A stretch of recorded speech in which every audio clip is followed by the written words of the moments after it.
General Frank Cooper stood on the bridge of the battleship, Phoenix, and watched the largest fleet in galactic history prepare for the final assault. 3,000 human ships and 47,000 Federation vessels moved through space like a river of metal and fire. It had taken 2 years to build this armada, and now everything depended on the next few hours. The Voidborn hive structure hung in space, near the galaxy's core like a cancer made of metal and flesh. It was larger than most planets, a twisted mass of ships and stations and organic tissue that pulsed with dark energy. Long-range sensors showed millions of Voidborn creatures moving through its corridors. It's preparing for the battle that would decide the fate of all intelligent life. Dr. Steve Johnson was running final checks on the weapon that could end everything. He was a quiet man who had spent his career studying computer systems and artificial intelligence. Now he was preparing to hack into the mind of a species that had existed for millions of years. The pressure was enormous, but he had no choice. If his device failed, everyone would die. The weapon was not a bomb or a virus or anything that would destroy the Voidborn physically. It was something much more subtle and much more dangerous. Dr. Johnson had found a way to reprogram the Voidborn hive mind to change the basic instructions that drove their behavior. Instead of seeing galactic civilization as a threat to be eliminated, they would recognize it as part of the natural order. The theory is sound, he explained to General Cooper during the final briefing. The Voidborn are essentially a biological computer. They follow programming that was written into their genetics millions of years ago. If we can change that programming, we can change what they do. Ambassador Carol White was coordinating with the Federation leaders who would command their portion of the fleet. Carol had been a diplomat before the war, someone who believed that most problems could be solved through negotiation and compromise. The war had taught her that some problems could only be solved through violence, but she still hoped that this would be the last time. Many Federation species are having second thoughts, she reported to the human command staff. They are afraid that we have become as dangerous as the Voidborn. Some of their leaders want to negotiate a separate peace. General Cooper had heard these concerns before. Humans had taught the Federation how to fight like predators, and now the aliens were frightened of what they had become. Some Federation species wanted to return to their peaceful ways, even if it meant accepting extinction. Others, led by warriors like Zarathal, understood that there could be no peace until the threat was ended forever. Zarathal had been a Federation diplomat before the war began. She was a graceful being with 4 arms and skin that changed colors. Based on her emotions, the war had changed her into something that her own people barely recognized. She had learned to think like a human, to make decisions that prioritized victory over honor. Her transformation was both inspiring and terrifying. Of our people call me a monster, she told Carol during one of their planning sessions. They say that I have lost my soul by learning human ways. But I would rather be a living monster than a dead saint. The assault began at 0600 Galactic Standard Time. The human fleet moved first, using stealth technology and electronic warfare. To confuse the Voidborn sensors, they struck at the outer defenses with weapons that had been specifically designed to penetrate Voidborn armor. The enemy responded exactly as the battle planners had predicted, sending massive forces to counter the human attack. That was when the Federation fleet struck from the opposite direction. 47,000 ships armed with human weapons and human tactics, commanded by aliens who had learned to fight without mercy. The Voidborn had never faced a coordinated assault of this magnitude, and their defenses began to crumble. But the enemy was not defenseless. Voidborn ships emerged from the hive structure in numbers that blocked out the stars. They moved like a living organism, flowing around the attacking fleets and striking at weak points with precision that seemed impossible. The battle quickly became a grinding war of attrition that consumed ships and lives at a horrifying rate. Captain Alex Turner led a strike team through the chaos toward the heart of the hive structure. His mission was to get Dr. Johnson's team close enough to deploy their weapon. The journey through the Voidborn defenses was like flying through hell. Enemy ships tore apart his escorts one by one, and only his own skill and luck kept his vessel intact. 30 seconds to target, his pilot announced as they dodged another wave of Voidborn fighters. Make it count, Alex replied. We are not getting a second chance. Dr. Johnson activated his device as soon as they reached the predetermined coordinates. The weapon was small and quiet, nothing more than a sophisticated computer virus designed to infiltrate the voidborn communication network. But it carried with it the power to rewrite the fundamental nature of an entire species. The virus spread through the hive mind like wildfire. Within minutes, every voidborn creature in the galaxy was infected with new programming that changed how they perceived reality. The change was subtle at first, just a small shift in priorities that most individuals would not even notice. But the effect on the species as a whole was dramatic. Voidborn ships stopped attacking and began moving away from the battle. Voidborn warriors put down their weapons and looked around as if they were waking from a long dream. The hive mind that had driven them to consume entire civilizations for millions of years suddenly recognized those same civilizations as part of the natural order. The fighting continued for several more hours, because not all Voidborn received the new programming at the same time. Some sectors of the hive structure continued to resist even as others shut down completely. Human and Federation forces had to fight their way through areas where confused Voidborn creatures attacked out of instinct rather than organized. Purpose, General.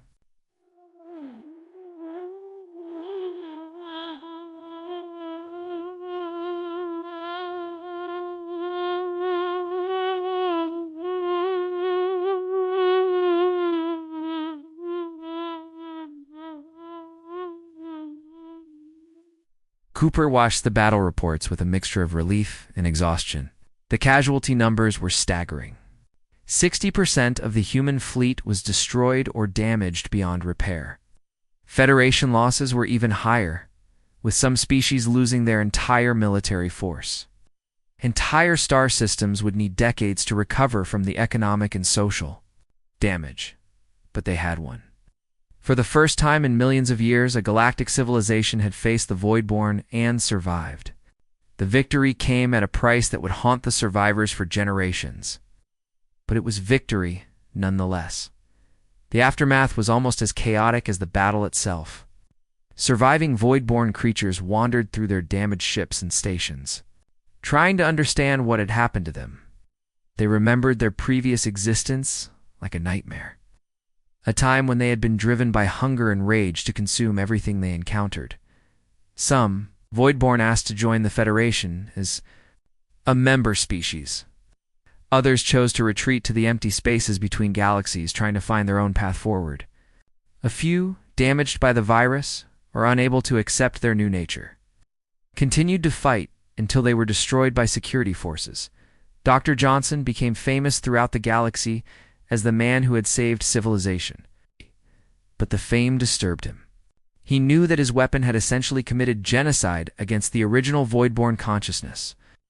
The creatures that emerged from the hive structure were different beings entirely, with different thoughts and different values.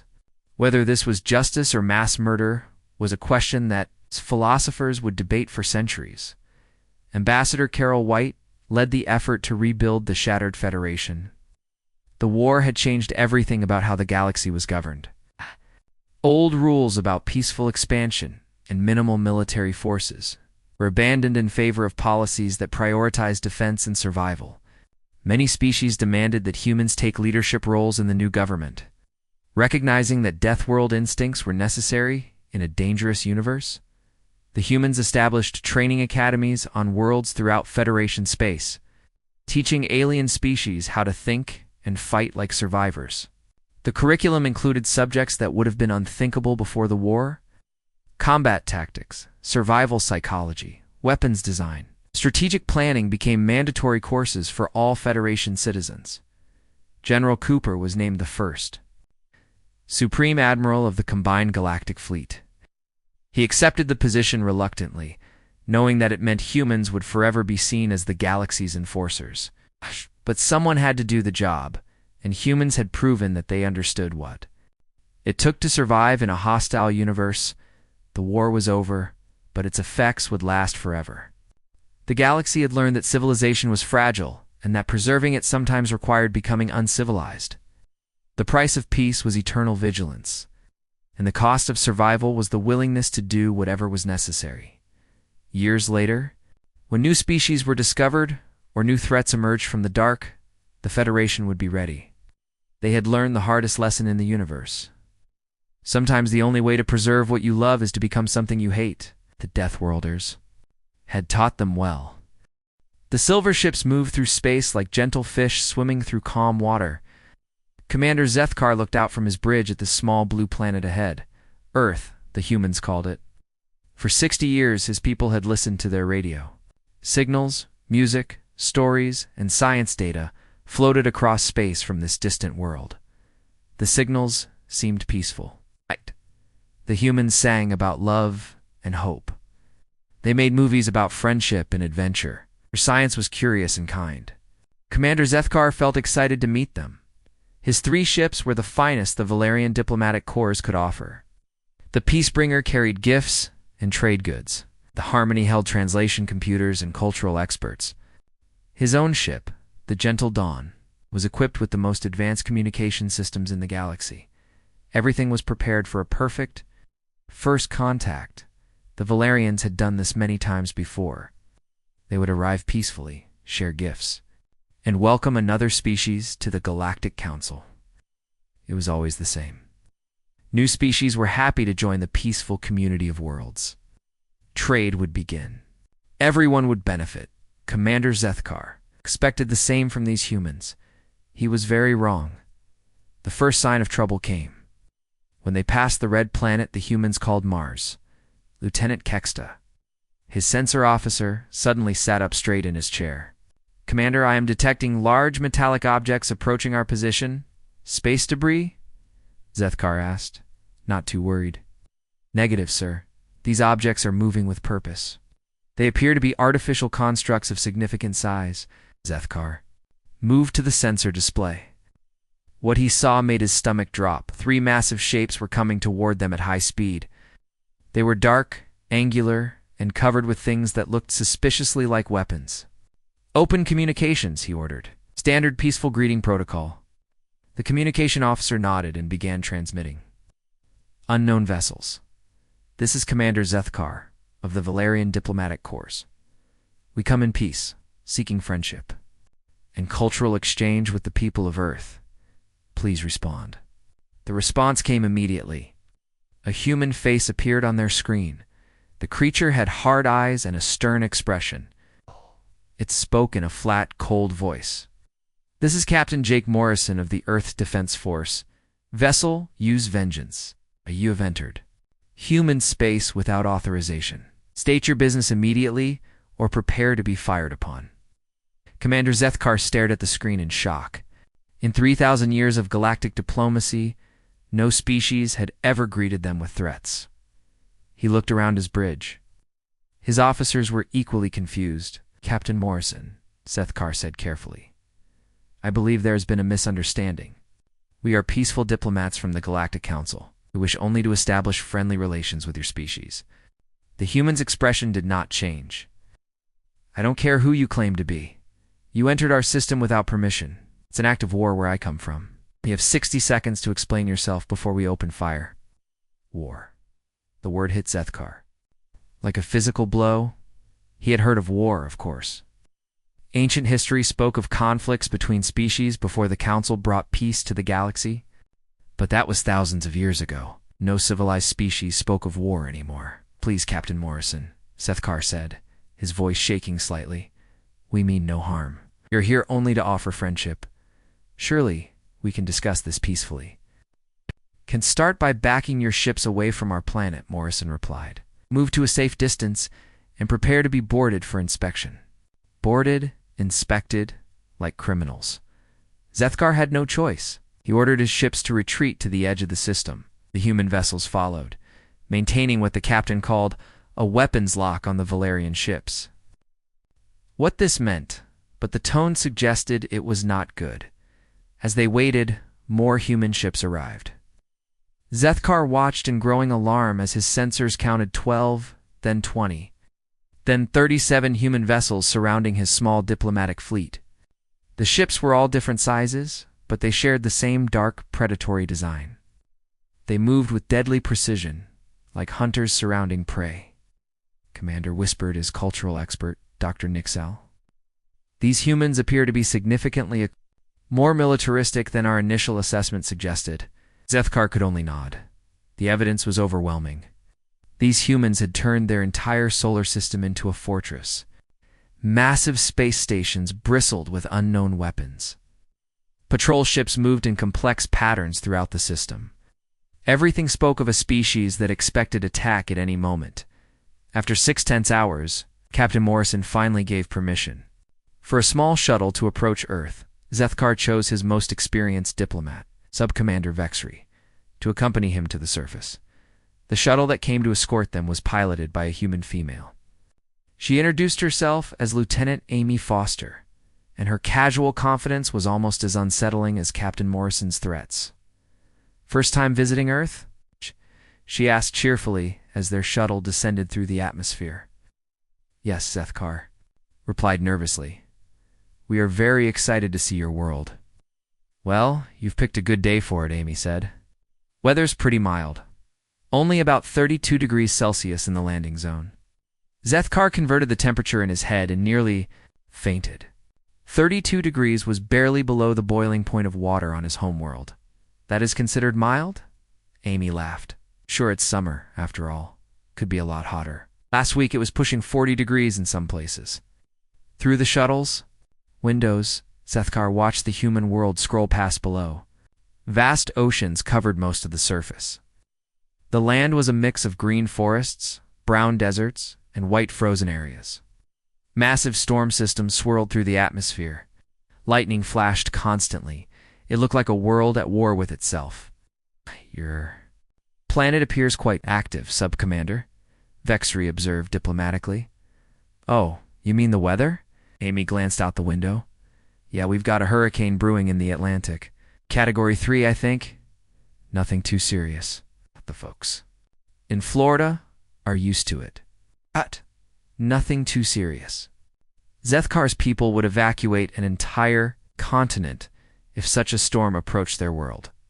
The shuttle landed at what Amy called a small regional airport.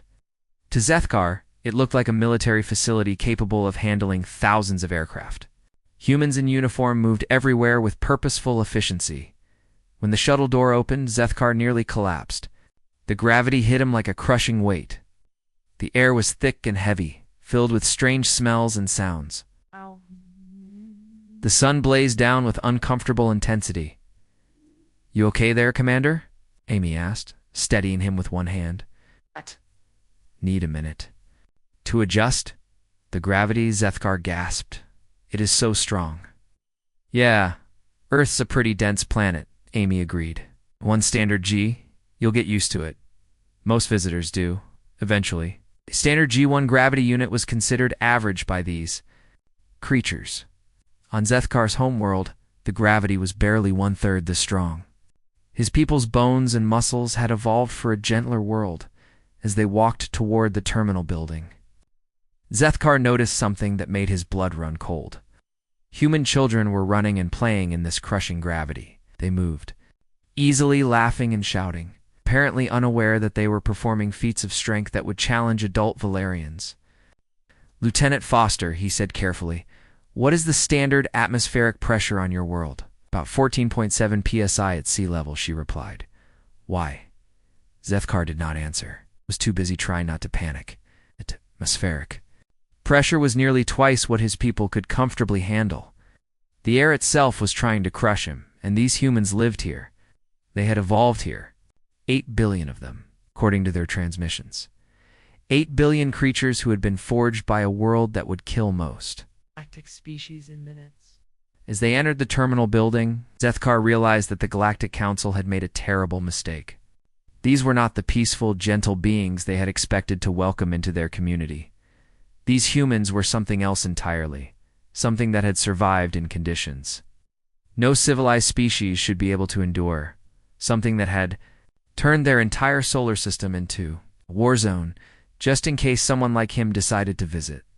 Commander Zethkar was beginning to understand that first contact with humanity was going to change everything the galaxy thought it knew about life. Survival. and what it truly meant to be strong. The worst part was that the humans seemed completely unaware of how terrifying they were. Lieutenant Amy Foster was still chatting pleasantly about the weather as they walked through the terminal. Mentioning that tomorrow might bring thunderstorms, she talked about lightning strikes and violent weather, the same way Zethkar's people discussed pleasant spring rain. These humans, he realized with growing dread, were not just survivors, they were apex predators who had learned to smile. The emergency session of the Galactic Council was the largest gathering in over 300 years. Representatives from every major species had traveled to Harmony. Primed to hear Commander Zethkar's report about the humans, the Great Chamber buzzed with nervous energy as beings from across the galaxy took their seats. Prime Speaker Veltar of the Crystalline Collective called for order. His crystalline body chimed softly as he moved. "We are here to discuss the disturbing reports about the new species from the Outer Rim. Commander Zethkar, please share your findings." Commander Zethkar stood on shaking legs.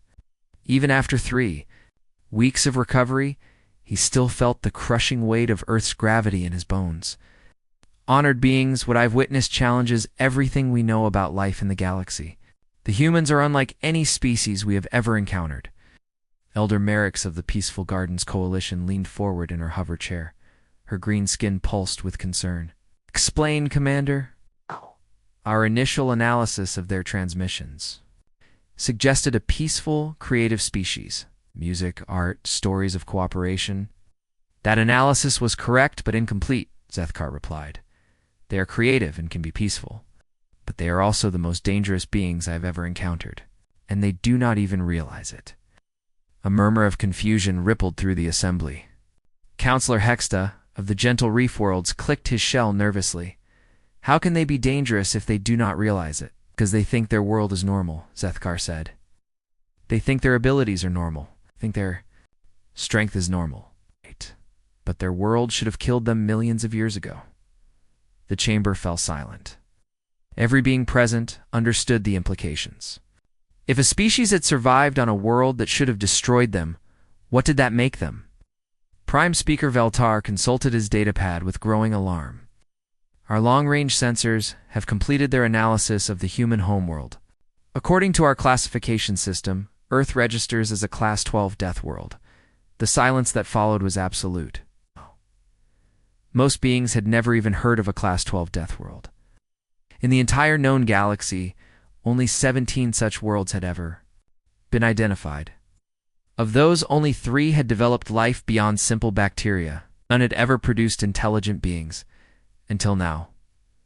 Dr. Elena Rodriguez entered the chamber at that moment, escorted by 2 council guards. She moved with the confident stride that Zethkar now recognized as typically human. Behind her walked Colonel Ryan Clark, whose very presence seemed to make the chamber feel smaller and more dangerous. Elena looked around at the assembled aliens with calm interest. She showed no sign of being intimidated by the thousands of beings. Staring at her, Colonel Clark stood at ease, his hands behind his back, but his eyes constantly scanned the room for threats. "Thank you for inviting me to speak," Elena said, her voice carrying clearly through the chamber. "I understand you have questions about my species and our world." Prime Speaker Veltar gestured to the center of the chamber. "Dr. Rodriguez, our analysis shows that your species originates from what we classify as a Class 12 death world. Such worlds are considered completely hostile to life. How is this possible?" Elena smiled, and somehow that simple expression made many of the aliens shift uncomfortably in their seats. "We call it home." The simple statement sent shockwaves through the assembly. Counselor Nixera of the Floating Cities rose from her water tank. "Dr. Rodriguez, perhaps you do not understand. A Class 12 death world has catastrophic weather systems that regularly devastate entire continents. The gravitational forces crush most life forms. The atmospheric conditions are toxic to the vast majority of known species." "That sounds about right," Elena agreed cheerfully, "though I would not call our atmosphere toxic. We breathe it just fine." Elder Merrix's green skin had turned pale yellow with fear. "How many of your species live on this hostile world?" "About 8 billion, give or take a few million," Colonel Clark replied in his steady military voice. The number hit the assembly like a physical blow. 8 billion intelligent beings living on a world that should not support any life at all. It was impossible. It was terrifying. It changed everything they thought they knew about life in the universe. Researcher Quinta of the tree-dwelling nation stood up slowly. Her bark-like skin was trembling. Dr. Rodriguez, our records show that Class 12 Deathworlds experience regular catastrophic events. Volcanic eruptions that block out the sun. Ice ages that last for thousands of years. Asteroid impacts that destroy entire ecosystems. How does your species survive such disasters? Elena's expression became thoughtful. Well, we adapt. What we do. When the volcanoes erupt, we find ways to grow food in the ash. When the ice comes, we learn to hunt and build shelters. When the asteroids hit, we rebuild. But surely your species must have a preferred environment, pressed Dr. Zixta of the Thermosensitive Collective. All intelligent species evolve to thrive in specific conditions. Humans live everywhere on Earth, Colonel Clark said. Deserts where the temperature reaches 50 degrees Celsius. Frozen areas where it drops to minus 40 degrees. Mountain peaks where the air is so thin most species would suffocate. Deep forests full of predators. Islands surrounded by violent oceans. We build cities in all these places. The aliens stared at him in disbelief. Most species could only survive in environments very similar to their homeworlds. The idea of living in such extreme conditions was beyond their understanding. Dr. Silvek of the Underground. Dwellers raised a tentacle nervously. What about your predators? World has dangerous creatures. Lena laughed, and the sound made several aliens jump.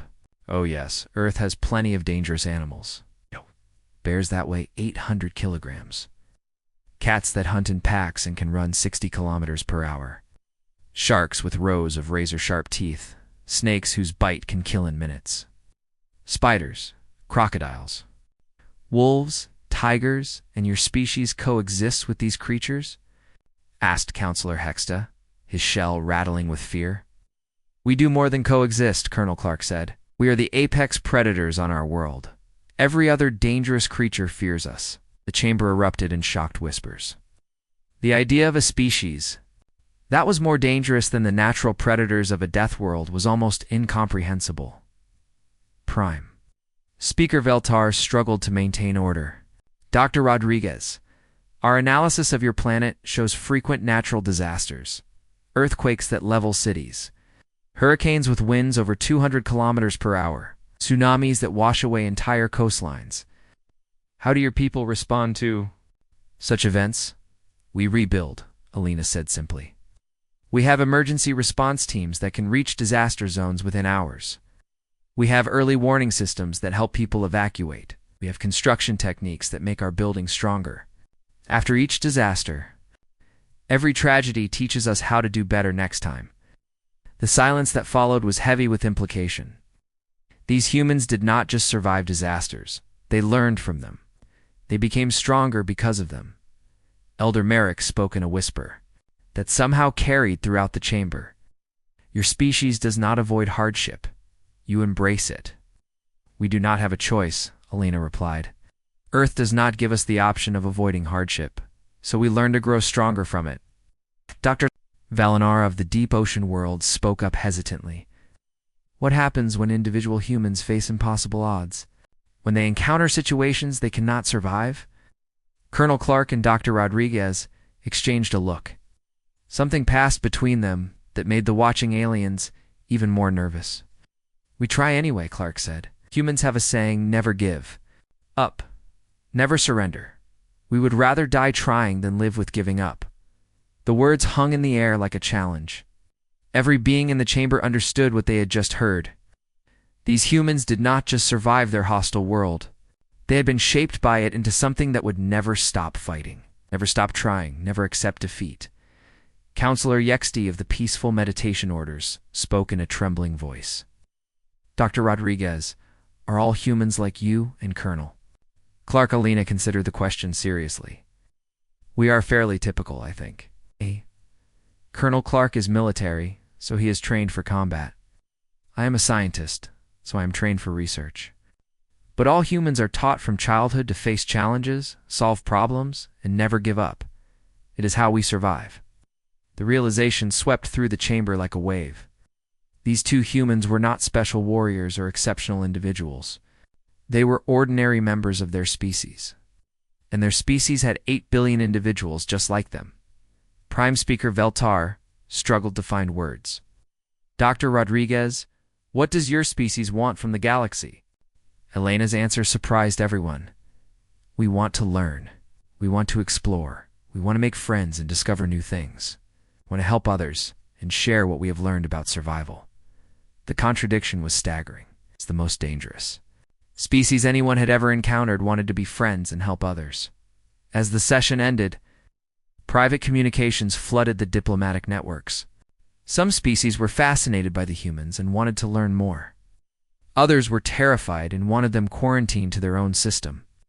But all of them understood that the galaxy had changed forever. The humans were here. And they were nothing like anything that had come before. 3 months after first contact, human ships began appearing throughout Council space. What the aliens witnessed challenged everything they thought they knew about biology, survival, and the limits of intelligent life. Captain Lisa Park guided. Her cargo vessel New Horizons through the crowded shipping lanes around Mechanos Prime. The industrial world was one of the galaxy's major manufacturing centers, but it was also one of the most dangerous places to work. High radiation levels, toxic atmosphere, and crushing gravity made it nearly impossible for most species to operate there safely. The mechanoids who ran the factories were artificial beings, built specifically to handle the harsh conditions. They required regular maintenance and radiation shielding to function properly. No organic species had ever attempted to work on Mechanos Prime's surface until the humans arrived. Captain Park brought her ship into the main docking bay with casual precision. The bay was filled with automated systems and robotic loaders, all designed to minimize organic exposure to the planet's hostile environment. Warning signs in 17 different languages covered every surface, all saying the same thing: dangerous. Radiation, lethal atmosphere, crushing gravity. Lisa read the warnings and shrugged. Looks like a Tuesday back in Detroit, she muttered to her crew. Foreman Unit 7742 waited at the docking port, his mechanical body gleaming under the harsh industrial lights. Had worked with thousands of species over the centuries, but never with humans. The reports from the Galactic Council had been confusing and contradictory. These new beings were supposed to be incredibly dangerous, yet they claimed to want peaceful trade. When the cargo bay doors opened, Foreman Unit 7742 expected to see aliens in full environmental suits. Instead, he saw humans in simple work clothes, walking casually into the toxic atmosphere of Mechanos Prime. Your protective equipment appears to be malfunctioning, the foreman reported, his voice carrying electronic concern. Our sensors indicate you are being exposed to lethal radiation levels. Chief Engineer Danny Wright pulled off his breathing mask and took a deep breath of the poisonous air. He made a face and spat on the metal floor. Tastes like sulfur and metal shavings. Reminds me of Pittsburgh on a bad day. He grinned at the horrified mechanoid. Don't worry about us, pal. We've got this. Danny's casual attitude toward conditions that would kill most organic beings in minutes sent alarm signals through every sensor on the foreman's body. He watched in amazement as the human crew began unloading cargo with their bare hands, working in radiation levels that would have fried the circuits of lesser mechanical beings. This is impossible. Unit 7742 transmitted to the factory's central computer. Organic beings cannot survive in these conditions. Yet they are not only surviving, came the reply. They appear to be thriving. The human work crew proved this. Over the next 16 hours, they moved cargo that weighed tons, worked in temperatures that melted most metals, and showed no signs of fatigue or radiation sickness. Their efficiency rates were 400% higher than any previous workforce. More disturbing was their attitude. They seemed to enjoy the challenging conditions. Danny Wright whistled while he worked. Crew member Sally Lopez joked with the mechanoids about the weather. Loading supervisor Pete Johnson complained that the job was too easy and asked if they had any heavier cargo to move by the end of the shift. The humans had unloaded more cargo than a full mechanoid crew could handle in 3 days. They showed no signs of exhaustion, radiation poisoning, or atmospheric damage. How is this possible? Foreman Unit 7742 asked Danny. Right as the humans prepared to leave, Danny wiped sweat from his forehead and looked around the toxic industrial landscape. Back home, I worked the steel mills in Ohio. 100-degree heat, molten metal everywhere, toxic fumes that could burn your lungs out. This place is actually pretty comfortable compared to that. The foreman's processors struggled to understand. These humans considered Meccano's prime, one of the most hostile environments in the galaxy, to be comfortable. Meanwhile, on the research station orbiting the ice world of Crystallos, Dr. Kevin Long was conducting joint studies with the galaxy's top scientists. The station maintained a carefully controlled environment of minus 40 degrees Celsius, which the alien researchers considered barely tolerable even with multiple layers of heating equipment. Dr. Long worked in a t-shirt and blue jeans. "Aren't you cold?" asked Dr. Zixta, the thermal-sensitive head researcher. She was bundled in 3 layers of heating suits and still shivering uncontrollably.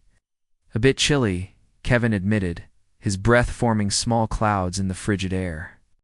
But nothing worse than a Minnesota winter, which actually, it's warmer than my hometown gets in January. Dr. Zixta stared at him in disbelief. Her species had evolved on a world where the temperature never dropped below 20 degrees Celsius. The idea of any intelligent being naturally surviving in such cold was beyond her understanding. "Dr. Long," she said carefully, "what is the lowest temperature your species can survive without protective equipment?" Kevin thought about it while he adjusted some scientific instruments with his bare hands. "Well, the record for survival in extreme cold is something like minus 45 degrees Celsius. But that was just one guy, and he was stuck outside for several hours. Most humans can handle minus 20 or minus 30 for short periods without too much trouble." The alien scientists exchanged horrified looks. Minus 30 degrees would kill most galactic species in minutes. These humans talked about it like a minor inconvenience. The breakthrough came when human researchers began sharing their data on stress adaptation and survival mechanisms. Dr. Patricia Adams, a psychologist from the University of Colorado, presented her findings to a gathering of the galaxy's most advanced behavioral scientists. The key to understanding humans, she explained to the fascinated and terrified audience, is understanding that we don't just survive stress, we grow stronger from it. She displayed charts and graphs that showed how human physiology responded to challenge. Physical stress makes our muscles and bones denser. Mental stress improves our problem-solving abilities and memory. Environmental stress makes us more adaptable and resourceful. What you call hardship, we call training. Dr. Nexville, of the Comfort-Seeking Collective, raised a tentacle nervously. "Dr. Adams, are you saying that humans actively seek out stressful situations? We call it challenge," Patricia replied. "Humans climb mountains for fun. Oh. We run marathons that push our bodies to the breaking point.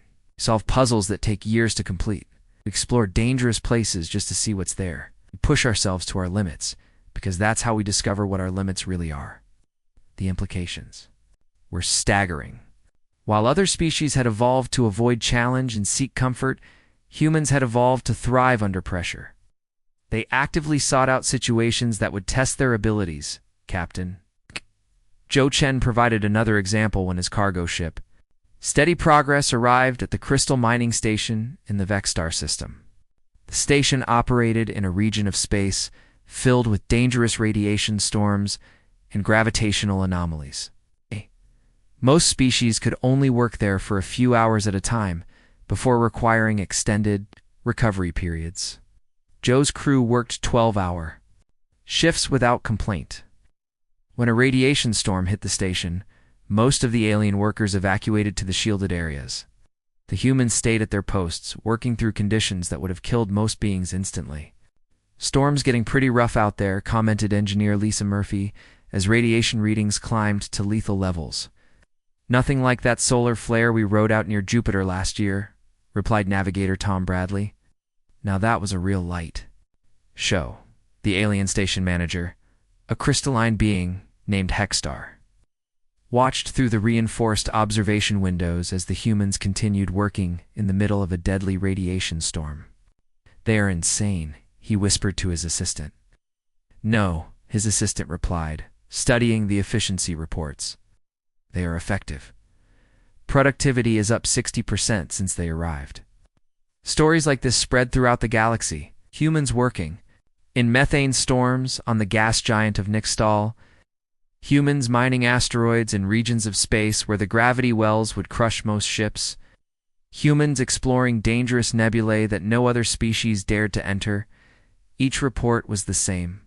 The humans not only survived conditions that should have killed them, they excelled in them. They worked longer, harder, and more efficiently than any other species. And they seemed to enjoy the challenge. Dr. Velkari, of the Institute for Galactic Biology, published a study that sent shockwaves through the scientific community.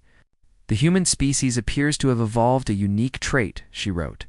"They become stronger when faced with adversity. This is unprecedented in galactic biology."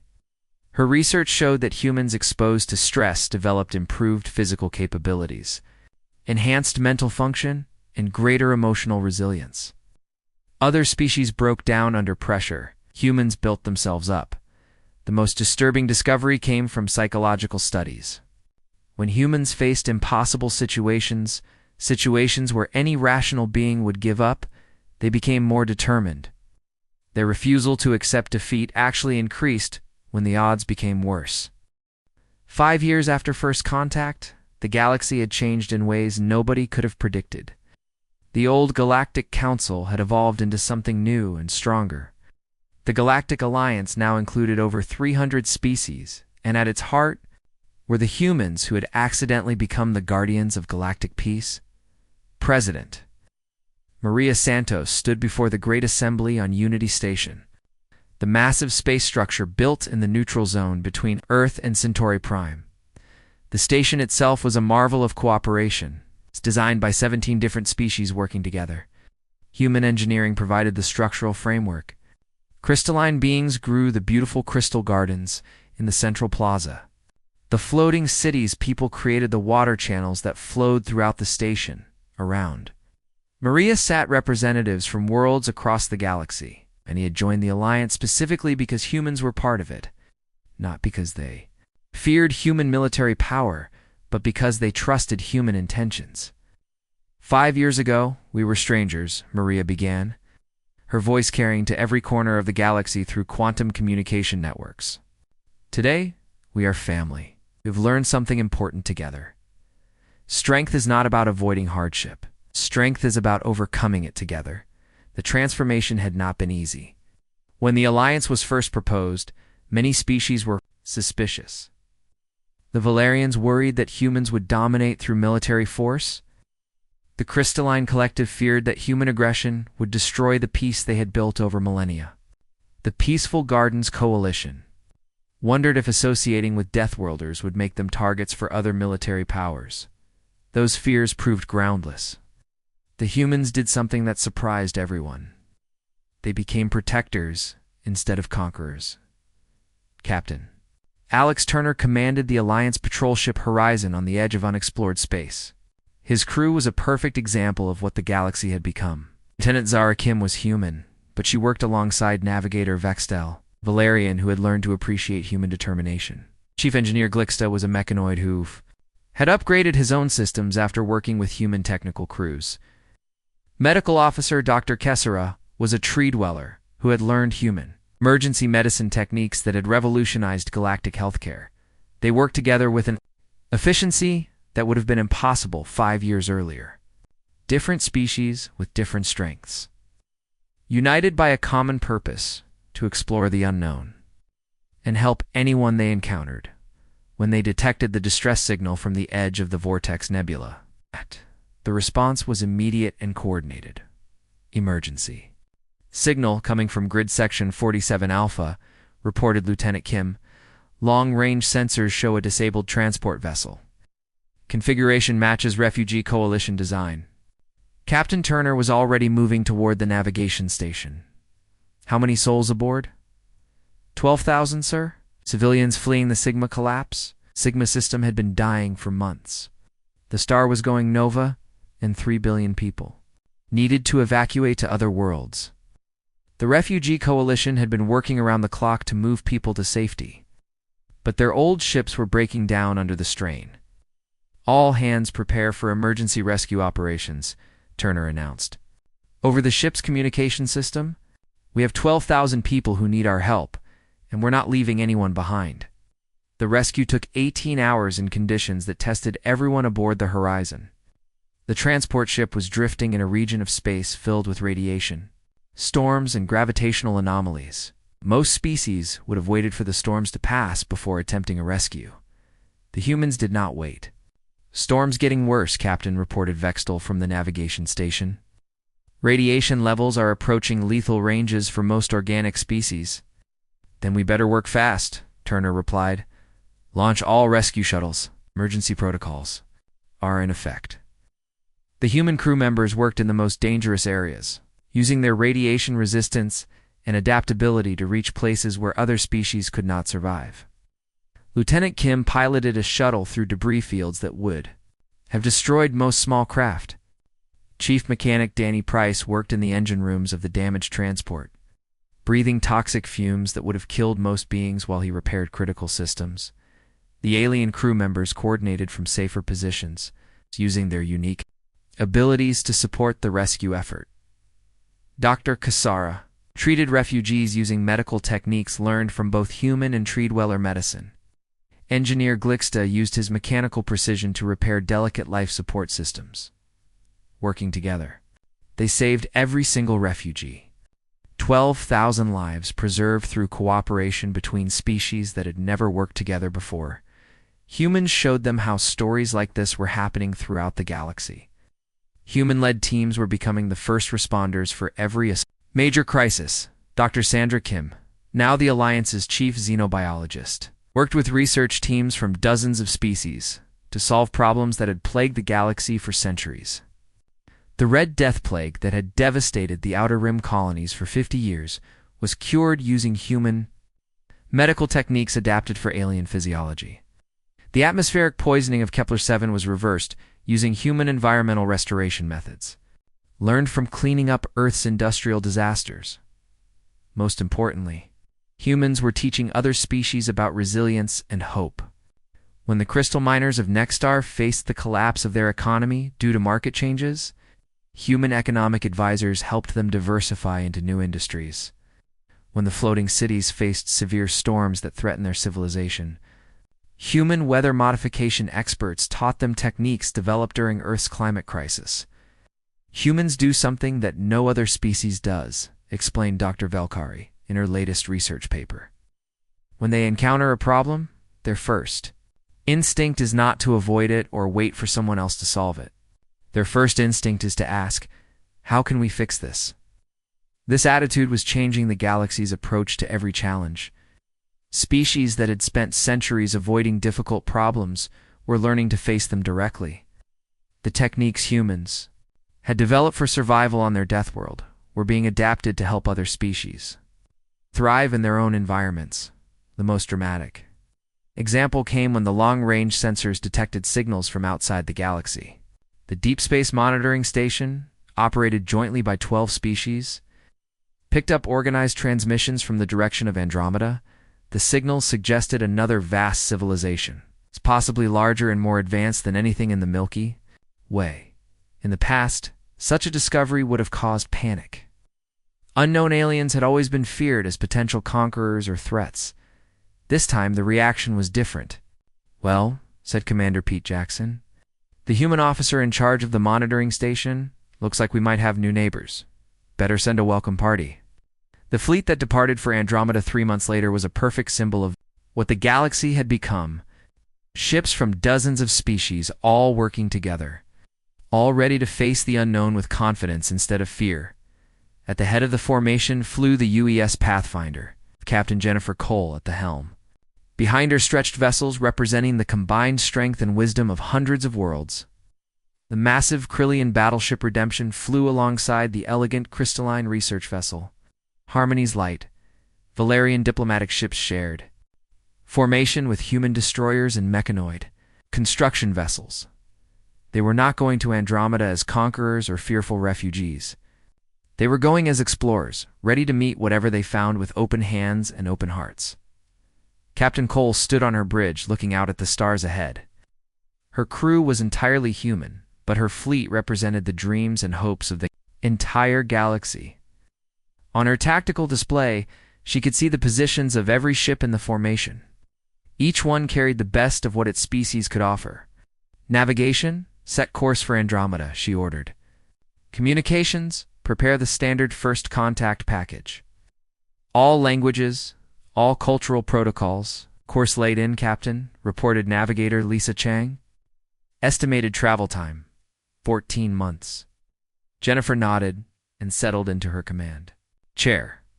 14 months to cross the void between galaxies. 14 months to prepare for whatever they might find. 14 months with the combined knowledge and strength of 300 allied species.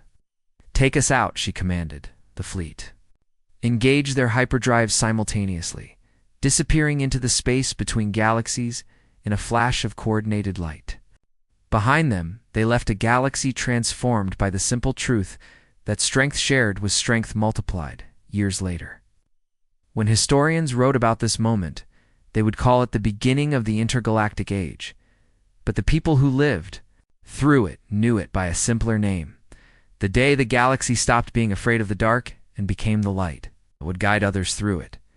The aliens had not known who would come.